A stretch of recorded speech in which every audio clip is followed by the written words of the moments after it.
Hello, जय Bhim sir. आज के धम्म मेलावा कार्यक्रम के लिए 5 ऑफिसर, 8 सैनिक, 5 महिला सैनिक उपस्थित है।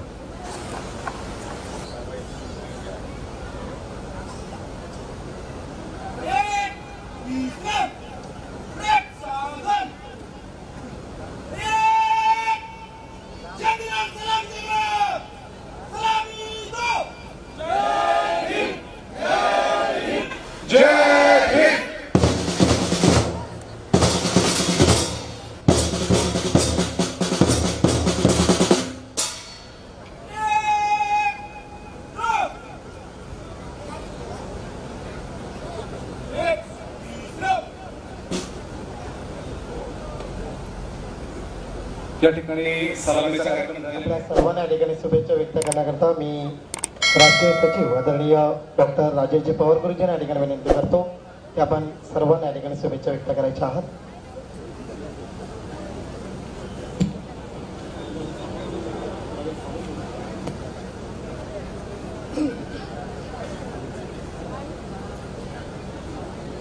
महाकारुणी तथागत भगवान गौतम बुद्ध, भारतीय घटनेचे शिल्पकार डॉक्टर बाबासाहेब आंबेडकर यांच्या पवित्र विचारास स्मृतीस प्रथमतः त्रिवार अभिवादन। तसेच भारतात बौद्ध धर्माचा प्रचार प्रसार करणारी मातृसंस्था ही बुद्धिस्ट सोसायटी ऑफ इंडिया अर्थात भारतीय बौद्ध महासभा या संस्थेच्या राष्ट्रीय संरक्षक आदरणीय महाउपासिका मीराताई आंबेडकर यांच्या कार्यास त्यागास सविनय जय भीम। या संस्थेचे trustee chairman doctor Harish Rahuliya साहेब, तसेच या संस्थेचे reporting trustee chairman advocate Subhash Jamdar साहेब यांनाही माझा सविनय जय भीम। या संस्थेचे राष्ट्रीय कार्याध्यक्ष आणि सप्तसैनिक दलाचे राष्ट्रीय अध्यक्ष आदरणीय डॉक्टर भीमराव आंबेडकर साहेब यांच्याही कार्यास त्यागास सविनय जय भीम। आज या ठिकाणी धम्मचक्र प्रवर्तन दिन आणि भव्य धम्म मेळावा असा हा कार्यक्रम ठाणे जिल्हा अंतर्गत असणारा भिवंडी तालुका या तालुका शाखेने या ठिकाणी आयोजित केलेला आहे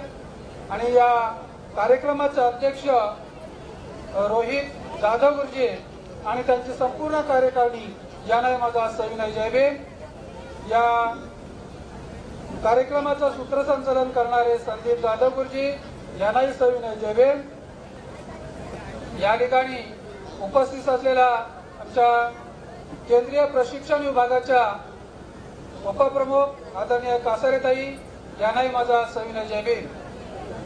तसेच या ठिकाणी उपस्थित असलेल्या केसरीताई मौर्य यांनाही माझा सविनय जय भीम। ठाणे जिल्हा अध्यक्ष आदरणीय गायकवाड गुरुजी, तसेच त्यांच्या सोबत असलेले त्यांचे उपाध्यक्ष भांगुर्डे गुरुजी यांनाही माझा सविनय जय भीम आणि उपस्थित सर्व धर्म उपासक उपासिका आपणा सर्वांना सविनय जय भीम करतो। आणि थोडंसं या ठिकाणी मार्गदर्शनपर प्रबोधनात्मक शुभेच्छापर या ठिकाणी मार्गदर्शन करत आहे। आजचा हा जो कार्यक्रम आहे धम्मचक्र प्रवर्तन दिनानिमित्त आयोजित केलेला आहे। दुसरा, आजचा हा धम्मचक्र प्रवर्तन दिन या ठिकाणी मोठ्या संख्येने संपन्न होत आहे आणि म्हणून मी या ठिकाणी थोडंसं प्रबोधनात्मक बोलू इच्छितो। कारण नुसतं आपण या ठिकाणी यायचं आणि प्रबोधनात्मक काही झालं नाही म्हणजे इथून घेऊन काय गेलात हे सुद्धा महत्वाचं आहे। 14 ऑक्टोबर 1956 अशोक विजयादशमी या दिवशी डॉक्टर बाबासाहेब आंबेडकरांनी धर्मांतराचा कार्यक्रम केला। बाबासाहेब म्हणाले होते की मी हा सारा भारत बौद्धमय करेल। मग बाबासाहेब जर असे म्हणाले होते मग ते कशाच्या आधारावर बोलले? त्यांच्या मागे काय, त्यांच्या सोबत काय असा प्रोग्राम होता की त्यांच्याजवळ असा कोणता कार्यक्रम होता की त्या कार्यक्रमाच्या माध्यमातून ते सारा भारत बौद्धमय करण्यास तयार झाले होते? जे बाबासाहेब बोलले म्हणजे ते करून दाखवणारच. तर मग ह्या गोष्टीचा आपण अभ्यास केला पाहिजे. बाबासाहेबांनी त्यांच्या जीवनात काही अशा घटना घडलेल्या आहेत, त्या घटनांच्या माध्यमातून काहीतरी संदेश दिलेला आहे. त्या घटनांच्या माध्यमातून त्यांना हा भारत, या भारतामध्ये समता, न्याय, बंधुत्व ह्या गोष्टी या भारतामध्ये त्यांना आणायच्या होत्या. मग अशा कोणत्या घटना आहेत की त्या घटनांच्या माध्यमातून त्यांना हा भारत बुद्धांच्या विचारावर त्यांना निर्माण करायचा होता. आणि त्या घटना म्हणजे चौदार तळ्याचा सत्याग्रह. दुसरी त्यातली घटना की 13 ऑक्टोबर 1935 ला येवला या ठिकाणी घेतलेला तो धर्मांतराची जी घोषणा आहे, तो जो कार्यक्रम आहे, त्या कार्यक्रमाच्या माध्यमातून सुद्धा त्यांना या भारतामध्ये बुद्धाच्या तत्वावर चालणारा हा समाज निर्माण करण्याची, त्याच्यातून त्यांना प्रेरित करायचं होतं. त्याचबरोबर डॉक्टर बाबासाहेब आंबेडकरांनी 14 ऑक्टोबर 1956 ला केलेला धर्मांतराचा कार्यक्रम आणि त्याचबरोबर त्याच्या अगोदर बाबासाहेबांनी दिलेली आपली घटना आणि या घटनेची जी प्रास्ताविक आहे, ते प्रास्ताविक या देशामध्ये समता, न्याय, बंधुत्व हे जे प्रस्थापित करण्यासाठी त्याने जे त्या घटनेचं प्रास्ताविक तशा पद्धतीचं लिहिलेलं आहे. म्हणजे बाबासाहेबांना ह्या ज्या 4 घटना आहेत, या घटना त्याच्यामधून हेच दाखवायचंय की मला या देशामध्ये बुद्धाच्या विचारावर हा भारत बनवायचा आहे. मग बाबासाहेबांनी कशाच्या आधारावर म्हटलेलं आहे, तर या ठिकाणी आपल्याला इतिहासात जावं लागेल. आणि मग इतिहास बघा, आज आपल्याला इतिहास जो सांगितला जातो तो वेगळ्या पद्धतीने सांगितला जातो. आणि म्हणून इतिहास ज्या लोकांनी, ज्या माणसाने इतिहास घडवला, त्या माणसांच्याकडं इतिहास लिहिण्याची अनुमती नव्हती. त्यांना अनुमती नव्हती, म्हणजे शिक्षण त्यांच्याकडे नव्हतं, जे लिहिण्याची त्यांना परमिशन नव्हती. आणि ज्यांनी इतिहास घडवला नाहीये त्यांनी मात्र इतिहास लिहिला, जे त्यांच्याकडे लिहिण्याची परमिशन होती. तर असा हा इतिहास आहे. आता ज्यांनी इतिहास लिहिला त्यांनी त्यांच्या सोयीनुसार लिहिला. आपल्याला धन्यवाद द्यावे लागेल ज्या परदेशी प्रवाशांना की त्यांनी खऱ्या पद्धतीने इतिहास लिहिला. ते या भारतात आले आणि भारतात आल्यानंतर त्यांनी इथला जो इतिहास आहे तो त्यांच्या डायरीमध्ये लिहिला. आणि आज त्याच्यामुळे या देशामध्ये हा पूर्वी संपूर्ण भारत हा बौद्धमय भारत होता हे आज जगाला त्याच्यामुळे समजतंय. कारण इथला ज्यांच्याकडे लिहिण्याची हक्क होता त्या लोकांनी इथला इतिहास हा चुकीच्या पद्धतीने आणि सरमिसळ करून हा इतिहास लिहिला. आणि ज्यांनी इतिहास घडवला त्यांचा दूषित पद्धतीचा इतिहास आपल्या समोर मांडलेला आहे. आणि म्हणून आपण थोडस इतिहासामध्ये बघूया. प्राचीन इतिहासामध्ये पाहत असताना आपल्याला इतिहास वाचायचा कसा तो सुद्धा आपण पाहिला पाहिजे. इतिहासाचे आपण वाचन करताना असे भाग केले पाहिजे की आर्य, जे विदेशी आर्य ब्राह्मण या भारतात येण्यापूर्वीचा इतिहास आपण वाचला पाहिजे. सुरुवातीला वाचन कोणतं केलं पाहिजे, इतिहासाचे टप्पे कसे केले पाहिजेत की या भारतामध्ये विदेशी आर्य हे भारतात येण्यापूर्वीचा इतिहास, त्याच्यानंतर ते भारतात आल्यानंतरचा इतिहास, त्यानंतर या भारतात सिद्धार्थ गौतम जो बुद्ध बनला आणि बुद्ध बनल्यानंतर त्याने जी क्रांती केलेली आहे त्या क्रांतीचा इतिहास, आणि त्याच्यानंतर ज्या प्रतिक्रांती घडली पुष्यमित्र शुंग यानं जी प्रतिक्रांती या ठिकाणी घडून आणलेली आहे तो इतिहास. म्हणजे अशा पद्धतीनं आपण इतिहासाचे टप्पे करून आपण सोयीनुसार ते वाचले पाहिजे. म्हणजे इतिहास कसा वाचावा हे सुद्धा आपण शिकलं पाहिजे. मग बुद्धाचा इतिहास बघत असताना बाबासाहेबांनाही माहित होता बुद्धाने हा भारत बौद्धमय केला होता. मग बुद्धाला जर आपण फॉलो केलं, बुद्धाने ज्या पद्धतीनं आपले विचार जनमानसात पोहोचवले त्या पद्धतीनं आपणही करू शकतो. मग कशा पद्धतीनं केलं पाहिजे यासाठी बुद्धाचा अभ्यास बाबासाहेबांनी सखोल केलेला आहे.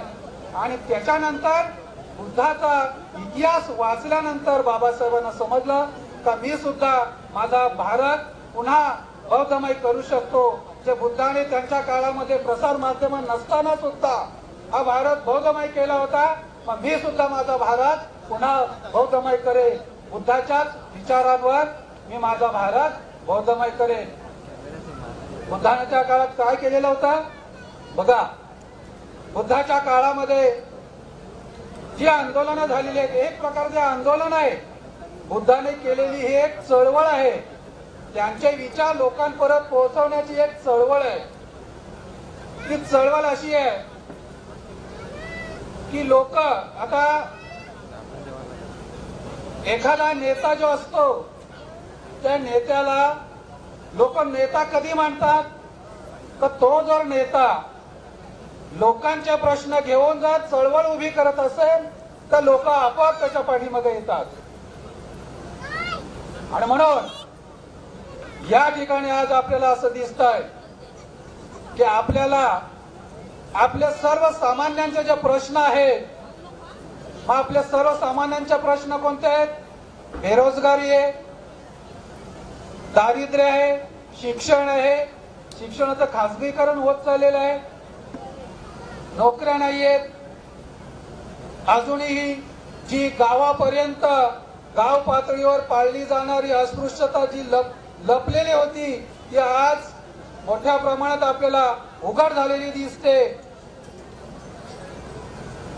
कर्मचाऱ्यांच्या माध्यमातून त्यांच्यावरती आपल्याला ते अस्पृश्यता आज आपल्याला उघडपणे दिसते.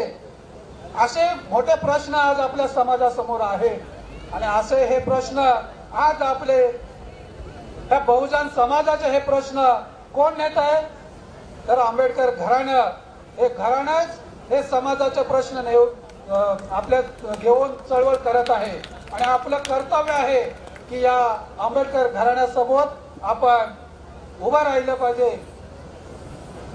तर या ठिकाणी बुद्धानं जी चळवळ केली ही सर्वसामान्यांचा प्रश्न घेऊनच चळवळ केलेली आहे. बुद्धाला ज्ञान प्राप्ती झाली असं आपण म्हणतोय.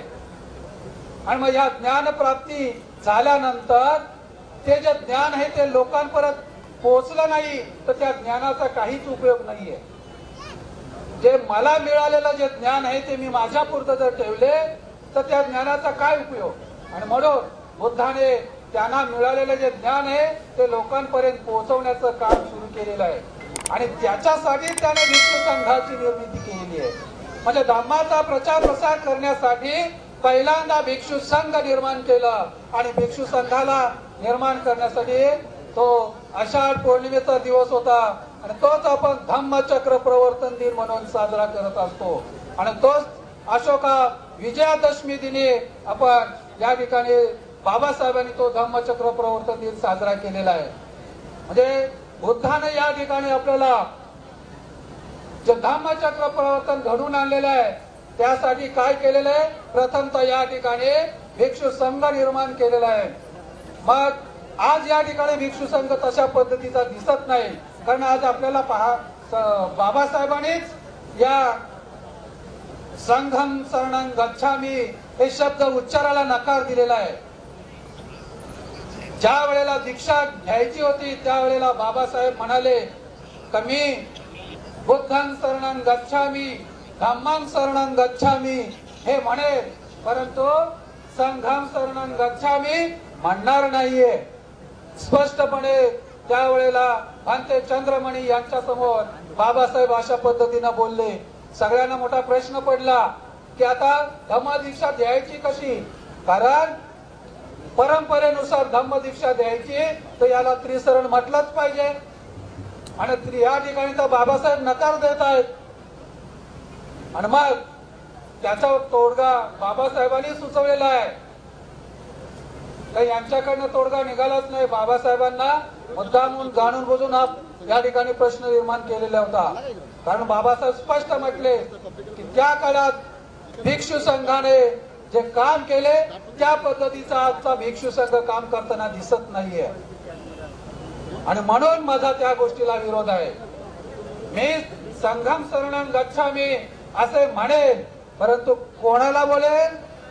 भगवान बुद्धांच्या काळातला जो संघ आहे त्या संघाला मी तशा पद्धतीचं बोलतोय, आताच्या भिक्षू संघाला नाहीये. आणि मग अशा पद्धतीचा तोडगा त्या ठिकाणी निघाला. आणि मग दुसऱ्या दिवशी 14 ऑक्टोबर 1956 बाबासाहेबांना त्या ठिकाणी दीक्षा देण्यात आलेली आहे. म्हणजे दीक्षा देण्याचा जी पद्धत आहे ती बुद्धाच्या काळात फक्त संघ दीक्षाच होती. आम लोकांना जनतेला दीक्षा देण्याची पद्धत नव्हती. ही पद्धत डॉक्टर बाबासाहेब आंबेडकरांनी सुरू केलेली आहे. कारण या ठिकाणी बाबासाहेबांनी सर्व धर्मांचा अभ्यास केला आणि अभ्यास केल्यानंतर लक्षात आलं की या ठिकाणी सामान्य लोकांना दीक्षा देण्याची पद्धत नाहीये. बुद्धाच्या काळात सुद्धा सामान्य लोकांना दीक्षा देण्याची पद्धत नव्हती. आणि त्याच्यामुळे काय होत होतं की बुद्धाला मानणारे लोक होते ते बुद्धाचे पण ऐकायचे आणि त्याच काळात बुद्धांच्या समवेत समकालीन असणारा श्रमंत जैन धर्मीय जैन मुनी असं त्यांच्या पण प्रवचनाला जायचे, त्यांचंही ऐकायचे. म्हणजे नेमकी ते कोणाचे ऐकतात हे संभ्रमात होते. आणि मग अशा पद्धतीनं ते पण सुद्धा एक कारण आहे बौद्ध धम्माच्या लयास की दीक्षा. कारण हा माणूस हा बुद्धिस्टच आहे, त्याला एक ठराविक अशी दीक्षा त्या काळात दिली गेली नाहीये. लोक अनुसरण करायचे बुद्धाच्या विचारांचे, परंतु दीक्षेचा कार्यक्रम त्या काळात नव्हता. आणि म्हणून बाबासाहेबांनी त्या गोष्टीचा अभ्यास केला. ख्रिश्चन धर्मामध्ये 2 पद्धतीची दीक्षा दिली जाते. त्या ठिकाणी जे धर्म प्रचारक आहेत त्यांना वेगळी दीक्षा दिली जाते, त्याचबरोबर जे त्या धर्माचा अनुयायी बनणार आहेत त्यांना सुद्धा वेगळी दीक्षा दिली जाते. अशा पद्धतीच्या दीक्षा देण्याचे समारंभ त्या ठिकाणी 2 दीक्षाचे समारंभ घडून येतात. आणि म्हणून बाबासाहेबांनी सुद्धा ही बौद्ध धर्मामध्ये आपल्याला ही नवीन पद्धत दीक्षा देण्याची पद्धत बाबासाहेबांनी सुरू केली. बौद्ध धर्मामध्ये ही गोष्ट नव्हती. तर अशा पद्धतीनं बुद्धानं त्या काळामध्ये जी चळवळ सुरू केली ती चळवळ आपल्याला काय सांगते? बुद्धाने कोणाचा प्रश्न हाताळला? बुद्धाने गोरगरीब लोकांचा प्रश्न हाताशी घेतला. बुद्धाने पहिलं जे शील दिलेलं आहे ना ते शील काय म्हणताय की प्राण्यांची हिंसा करू नका, प्राणी हत्या करू नका. मग प्राणी हत्या करू नका. प्राणी कोणाच्या प्राण्यांची हत्या होत होती? शेतकऱ्यांच्या प्राण्यांची. म्हणजे दुःखी कोण होता? शेतकरी होता. कारण या शेतकऱ्यांचा जो जनावर आहे ती जनावर यज्ञामध्ये कापली जात होती, मारली जात होती. आणि म्हणून हा शेतकरी वर्ग दुःखी होता आणि त्याला दुःखातून बाहेर काढायचं म्हणजे त्यांचा प्रश्न हाताशी घेतला. आणि लोकांना बुद्ध सांगत होते की प्राण्यांची हिंसा करू नका. म्हणजे बुद्ध कोणाचा प्रश्न हाताळतोय? गोरगरीब शेतकऱ्यांचा. आणि मग अशामुळं अरे हा तर आपलाच विचार घेऊन लोकांपर्यंत मांडतोय, त्याच्यामुळे आपण त्याचं ऐकलं पाहिजे. अशा पद्धतीनं त्या काळामध्ये तो समूह बुद्धांच्या सोबत आलेला आहे. तर अशा पद्धतीनं त्याचबरोबर बहुजन हा जो शब्द प्रयोग आहे हा शब्द पहिल्यांदा बुद्धाने उच्चारला आहे. बहुजन हिताय बहुजन सुखाय अशा पद्धतीचा बहुजनांच्या हिताची गोष्ट करणारा हा पहिला कोण आहे? तर भगवान गौतम बुद्ध आहे. आणि म्हणून लोक जर बहुजनांना घेऊन त्या ठिकाणी बुद्ध एकत्र येत आहेत आणि बहुजनांचा विचार बहुजनांचा कल्याण कसं होईल हे बुद्ध सांगत आहेत. आणि म्हणून बहुजन समाज त्या ठिकाणी बुद्धांच्या मागोमाग आलेला आहे. त्याचबरोबर बुद्धांनी कधी असं सांगितलं नाही का मी सांगतो म्हणून माझ्या मागे या किंवा मी सांगतो म्हणूनच तुम्ही हे स्वीकारा, असं कधीच सांगितलं नाहीये. तुम्ही तुमच्या सत्सद विवेक बुद्धीचा विचार करा. मी सांगतो त्या मार्गाने जायचं की नाही ना जायचं हे तुम्ही ठरवायचंय. तुम्हाला जसा अनुभव येईल त्या पद्धतीनं तुम्ही वागायचंय. माझं मी सांगतो म्हणूनच तुम्ही वागायचं नाहीये. तुम्ही अनुभव घ्या, प्रत्यक्ष अनुभव घ्या. कारण त्या काळातली पद्धत कशी होती, पद्धत काय सांगत होती, बहुजनांनी फक्त आम्ही सांगितले त्या पद्धतीनं तुम्ही वागायचं, प्रतिप्रश्न करायचा नाही, उलट प्रश्न करायचा नाही. या ठिकाणी बुद्ध मात्र ती सोय आपल्याला देत होता. मी सांगितलं म्हणून वागू नका, तुम्ही अनुभव घ्या, तुम्हाला पटलं तर त्यानुसार वागा. अशा पद्धतीचा बुद्धांचं हे विचार होतं. त्याचबरोबर बुद्धांना जो सर्वसामान्य लोकांना या दुःखातून बाहेर काढण्याचा मार्ग सांगितलेला, आणि तो मार्ग म्हणजेच हे पंचशील आहे. बुद्धानं हा जो बहुजन समाज आहे हा दुःखी आहे, या दुःखातून याला मुक्त करायचं म्हणजेच काय, तर याला हे पंचशील दिलेलं आहे. हे पंचशील दुसरं तिसरं काही नाहीये. तर हे काय आहे, सामान्य लोकांना हे दुःखातून मुक्त करण्याचा एक मार्ग आहे. आपण सकाळ संध्याकाळ भगवान बुद्ध आणि डॉक्टर बाबासाहेब आंबेडकर यांची पूजा करा, म्हणजे तुम्ही दुःखातून मुक्त व्हाल, नाही होणार. केवळ बाबासाहेबांच्या मूर्तीची पूजा करायची आणि इकडं पंचशीलचं उल्लंघन करायचं, अजिबात तुम्ही दुःखातून मुक्त होणार नाहीये. तर दुःखातून मुक्त होण्यासाठी काय आहे, हे पंचशील आहे. त्या पंचशिलानुसार आपल्याला आचरण करायचंय. या पंचशीलनुसार जर आपण आचरण केलं तर नक्कीच आपण या दुःखातून मुक्त होणार आहात. हे पंचशील दुसरं तिसरं काही नाहीये.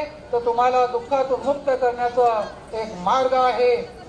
माणसाला माणूस म्हणून जगण्याचं एक माध्यम म्हणजेच हे पंचशील आहे. तुम्ही माणूस आहात की अन्य कुणी आहात हे कशावरून ओळखायचं, तर हे ओळखण्याचं एक परिमाण आहे. प्रत्येक गोष्ट आपल्याला मोजण्यासाठी परिमाण आहे. प्रत्येक गोष्ट, आता उदाहरणार्थ हा खांब आहे, त्या खांबाला मोजायचं आहे, त्याची उंची किती आहे, तर आपण लगेच मीटर टेप घेणार आणि ते उंची मोजणार. म्हणजे या ठिकाणी मोजमाप करण्यात किती सेंटीमीटर किंवा किती फूट हे परिमाण झालं. मग तसं माणूस म्हणून माणसाला कशाने मोजणार, हा माणूसच आहे, हे कशावर सिद्ध करायचं, तर हे सिद्ध करायचं कशावर ना, तर हे जे पंचशील आहे ना, हे पंचशील त्याच्यामध्ये तो बसतो का ते बघा. त्याच्यात जर तो बसत नसेल तर त्याने समजायचं मी माणूस म्हणण्यास लायक नाही. मग मी जर प्राण्यांची हत्या करत असेल म्हणजे मी माणूस नाही.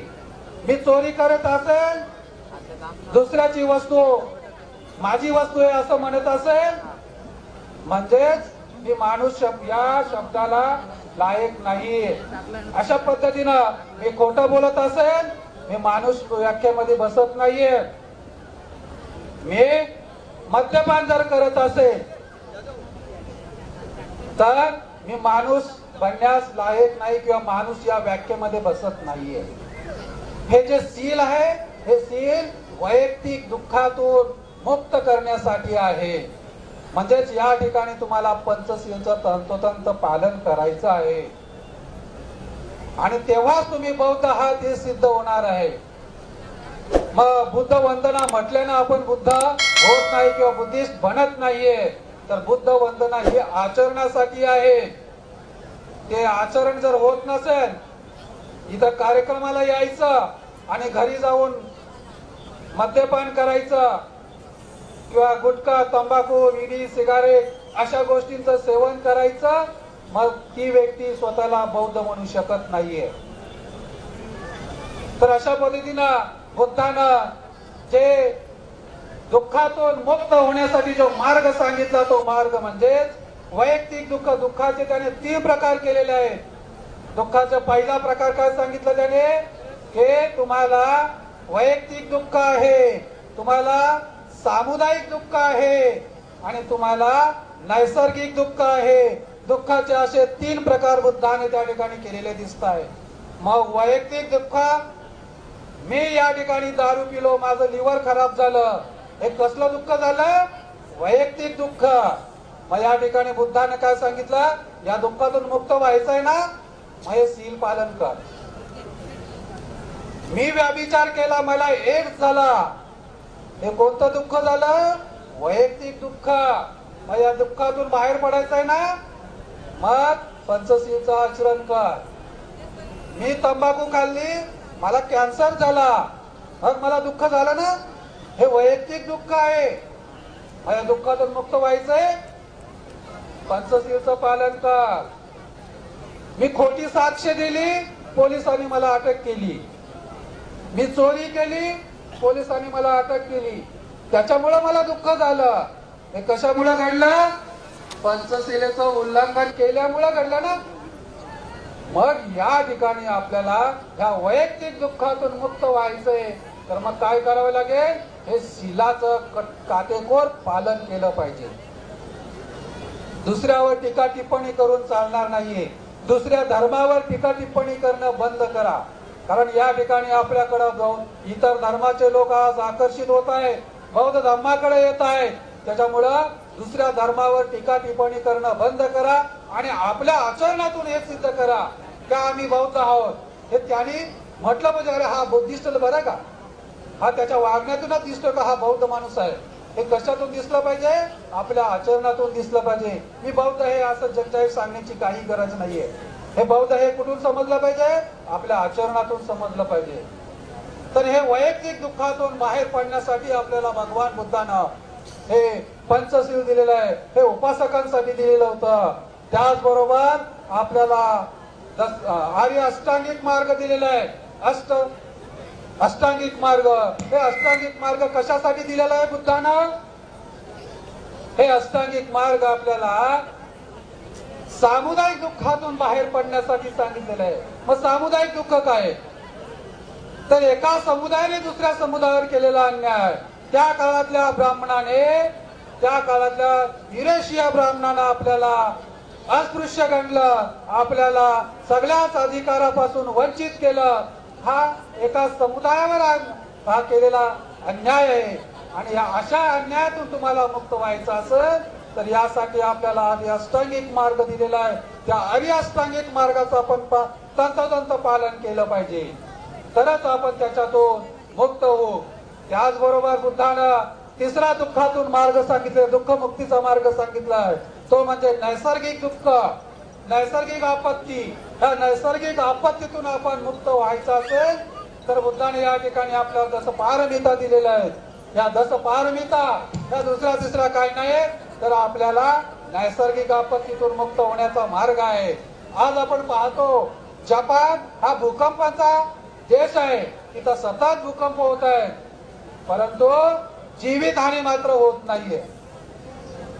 भूकंप सतत होतो परंतु जीवितहानी होत नाहीये. याला एकमेव कारण त्या ठिकाणी बुद्धानं सांगितलेली पारमिता, ज्या 10 पारमिता आहे त्या पारमितांचं तंतोतंत पालन त्या ठिकाणी होतं. आणि म्हणून जपान त्या ठिकाणी नैसर्गिक आपत्ती त्यांच्यावर पडली तरी सुद्धा ते त्याच्यातून सावरतात. आपल्याकडे मात्र बघा, एकदाच भूकंप झाला लातूरला आणि त्या ठिकाणी या ठिकाणी आपल्याला 10,000 लोक गाडली गेली का? या ठिकाणी पारमितांचं पालन केलं जात नाहीये. अशा पद्धतीनं हा जसं पारमिता जर पालन केल्या तर निश्चितच या ठिकाणी तुम्ही दुःखातून मुक्त होणार.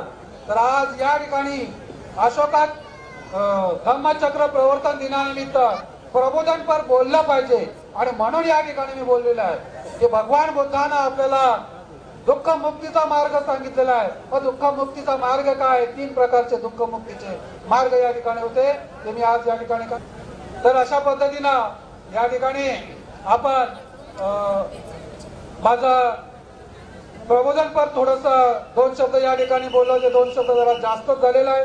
आपण या शांततेनं ग्रहण केलात, कारण या ठिकाणी तुम्ही घेऊन काय केलात हे आपल्याला माहित असावं यासाठी मी या पद्धतीनं बोललेलं आहे. आणि या भिवंडी तालुका कार्यकारिणीनं हा मोठा कार्यक्रम या ठिकाणी घडवून आणला, त्याबद्दल या कार्यकारिणीचं अभिनंदन करतो आणि या ठिकाणी थांबतो. जय भीम, नमो बुद्धाय, जय संविधान.